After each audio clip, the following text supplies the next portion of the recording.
All right, guys, yesterday we looked at just linear relationships, linear correlation.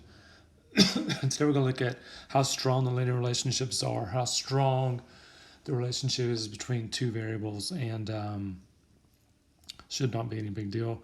Um, Good job for most of you on Delta Math yesterday. I'm going to give you one more day today on Delta Math, and we're going to do something a little bit different tomorrow.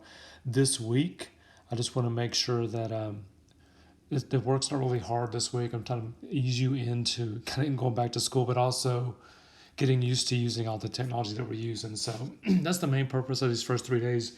We'll kick it up next week as far as getting a little more difficult with the content. But I guess enjoy it while you can, get your grade up while you can, and um, hang in there.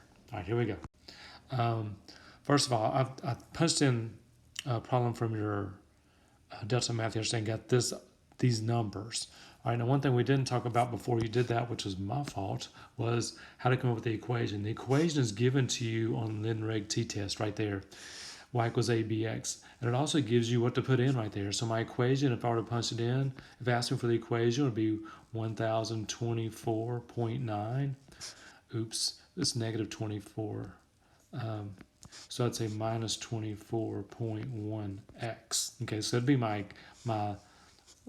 regression equation. Now my R is what I'm looking for. My R tells me how strong the linear relationship is. Remember, the closer R is to negative one or positive one, the stronger the relationship. So this would be a really strong negative relationship. And by strong negative, what I mean is that as one goes up, the other one's going down. Like as X is increasing, Y is decreasing. And obviously it's going at a good rate, so you get a strong negative relationship right there. So strong negative based on the R. Did another example here. Again, there's my equation. That's what I'd plug in for for A and B to get my equation if it asks it from me. And here's my R. This time my R is almost 1. It's 0.99, which is really close to 1.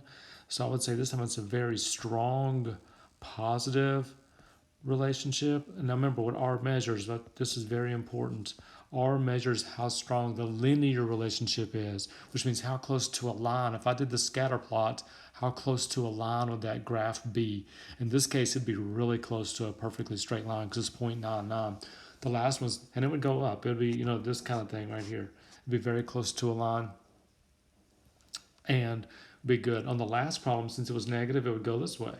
It'd be going down instead of up. So that's the difference. Now, strong positive, remember, measures what kind of linear. R measures how linear the relationship is. That's so big because we're going to have other kinds of relationships also where R won't matter because R only tells you what kind of linear relationship there is. And lastly, today on Delta Math, you're going to see problems that look like this. First of all, I want to show you this on Delta Math if you haven't noticed this yet. A lot of times they're going to put stuff up there in their problems that says like watch help video. So anytime you get stuck, if you will hit that, it will guide you through exactly what to do to get some help if you need it. So it's not as good as me, but it is good. So use everything you have. Also, there's tabs up there. Sometimes it says show examples. I will show you another example. Okay. Question here says, which of the following regressions represent the strongest negative linear relationship between X and Y? So I'm looking for the strongest negative, first of all. Now look down here at my R's. First of all, this one's out because that one's positive. Remember, R has to be between -1 and +1. And that means because these two are less than -1, well, that one is. That's out. That's not even a possible R for a linear relationship. And because this R right here on 4 is bigger, or I should say smaller, it's closer to -1 than the R on the regression 3 is, that would be my answer. So I would just click, what was that one, 4? Click 4 right there, hit submit, and boom, gonna get it right. And that's all we're gonna do tomorrow. I'm still, basically the goal yesterday and today is to get you used to using Delta Math, used to this new format. Stuff's not hard, I don't think. And tomorrow I'm going to ask you to do something a little bit different to get you used to doing one more thing.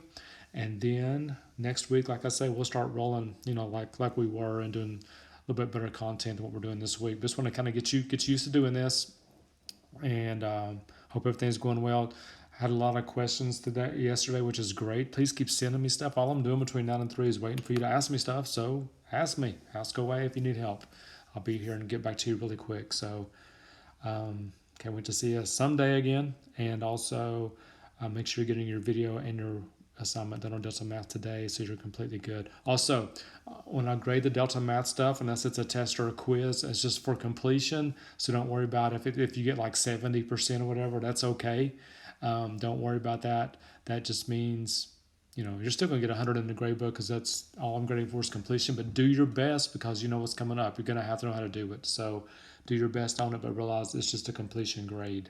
And I'll explain more about the grades as we go on. And have a great day.